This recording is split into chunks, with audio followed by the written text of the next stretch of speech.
Hello my dear friends, welcome back to our channel అమ్మా natural wax. నేను మీ ఉషా. ఈరోజు మన ఛానల్లో ఒక మంచి వీడియో అయితే షేర్ చేసుకుందామండి. వీడియో ఏంటి అంటే లక్ష్మీ గవ్వలతో లక్ష్మీదేవిని పూజ చేయడం వల్ల మనకి ఎలాంటి ఫలితం కలుగుతుంది అనేది ఈరోజు వీడియోలో అయితే చూసేద్దామండి. ఇక్కడ మీరు చూస్తున్న ఈ గవ్వలు వచ్చేసి లక్ష్మీ గవ్వలు అనమాట. అయితే ఇప్పుడు మనకి శ్రావణ మాసం అయితే జరుగుతుంది కదండి. ఈ శ్రావణ మాసంలో వరలక్ష్మి వ్రతం రోజున ఇలా లక్ష్మీ గవ్వలను పెట్టి మనం పూజ చేసినట్లయితే లక్ష్మీదేవి అనుగ్రహం చాలా బాగా కలుగుతుందంట. అండ్ అలాగే మన ఇంట్లో లక్ష్మీదేవి స్థిర నివాసం ఏర్పరచుకుంటుందంట. అయితే ఈ లక్ష్మీ గవ్వలతో మనం పూజ ఎలా చేసుకోవచ్చు అనేది ఈరోజు వీడియోలో అయితే చూసేద్దామండి. వీడియోని అయితే స్టార్ట్ చేసేద్దామండి. వీడియోని స్టార్ట్ చేసే ముందు చిన్న రిక్వెస్ట్ అండి, ఛానల్ని ఫస్ట్ టైం ఎవరైనా చూస్తున్నట్లయితే ప్లీజ్ సబ్స్క్రైబ్ చేసుకోండి. అండ్ వీడియో నచ్చినట్లయితే తప్పకుండా లైక్ చేయండి. ఇప్పుడు లేట్ చేయకుండా మన వీడియోని అయితే స్టార్ట్ చేసేద్దాం. ఇక్కడ మీరు చూస్తున్న ఈ గవ్వలు వచ్చేసి లక్ష్మీ గవ్వలండి. అయితే ఈ గవ్వలు అనేవి మనకి పసుపు రంగులో అయితే ఉంటాయన్నమాట. అయితే ఈ గవ్వలు అనేవి మనకి ఆన్లైన్లో అయినా దొరుకుతాయి, లేదంటే మనకి దేవుడి సామాన్లు అమ్మే షాప్ ఉంటుంది కదండి, ఆ షాప్లో అయినా సరే దొరుకుతాయి. అయితే మనం ఈ గవ్వలు తెచ్చుకునేటప్పుడు ఒక 5 గవ్వలు కానీ, లేదంటే 8 గవ్వలు కానీ, లేదంటే 11 గవ్వలు కానీ తెచ్చుకోవాలి. తెచ్చిన తర్వాత ఈ గవ్వల్ని మనం శుద్ధి చేసుకోవాలండి. ముందుగా మనం ఆవు పాలల్లో ఒకసారి శుద్ధి చేయాలి. ఆవు పాలల్లో చేసిన తర్వాత కొద్దిగా పసుపు నీళ్ళు కూడా తీసుకుని పసుపు నీళ్ళలో కూడా వీటిని మళ్ళీ శుద్ధి చేసుకోవాలి. తర్వాత నార్మల్ వాటర్లో వేసి వాటర్లో కూడా ఒకసారి శుద్ధి చేసినట్లయితే మనకి గవ్వలు అనేవి శుద్ధి అయిపోతాయి. అండ్ తర్వాత మనం చక్కగా వీటితో పూజ అయితే చేసుకోవచ్చు.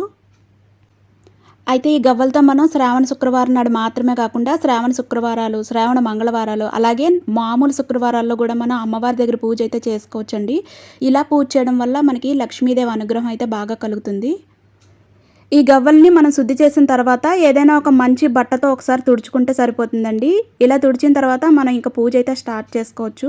మీరు ఏదైనా ఒక వెండి పళ్ళెం కానీ, లేదంటే రాగి పళ్ళెం కానీ ఏదైనా తీసుకుని వాటిలో మనం ఈ గవ్వలు అయితే పెట్టుకోవాలి. తర్వాత మనం గవ్వలకి ఇలా పసుపు అయితే రాయాలండి.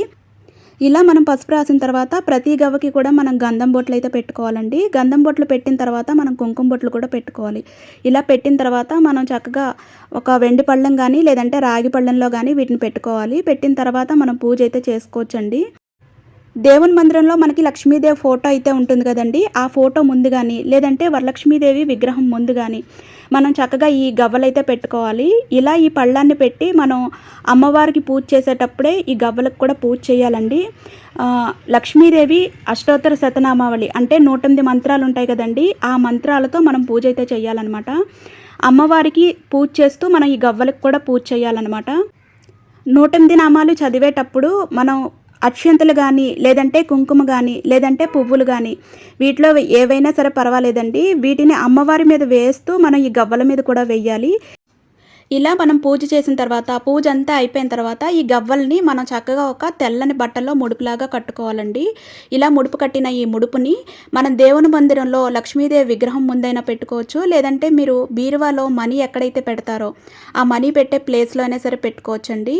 ఇలా మనం ఈ ముడుపుని మనం ఇంట్లో పెట్టుకోవడం వల్ల లక్ష్మీదేవి మన ఇంట్లోని స్థిర నివాసం అయితే ఏర్పరచుకుంటుందంట. అయితే మనం ఈ వరలక్ష్మీదేవి వ్రతం రోజున కంపల్సరీ ఇలా లక్ష్మీ గవ్వలతో పూజ చేసినట్లయితే లక్ష్మీదేవి అనుగ్రహం బాగా కలుగుతుందండి. అయితే ఈ వరలక్ష్మీ వ్రతం రోజున మీరు కూడా లక్ష్మీ గవ్వలతో పూజ చేసి అమ్మవారి ఆశీస్సులు మీరు కూడా పొందాలని మనస్ఫూర్తిగా కోరుకుంటున్నాను. ఈ వీడియో అయితే మీకు నచ్చింది అని అనుకుంటున్నాను. వీడియో నచ్చితే ప్లీజ్ వీడియోను లైక్ చేయండి, షేర్ చేయండి, కామెంట్ చేయండి. రేపటి వీడియోలో మరొక మంచి వీడియోతో మళ్ళీ కలుసుకుందాం. అంతవరకు సెలవు.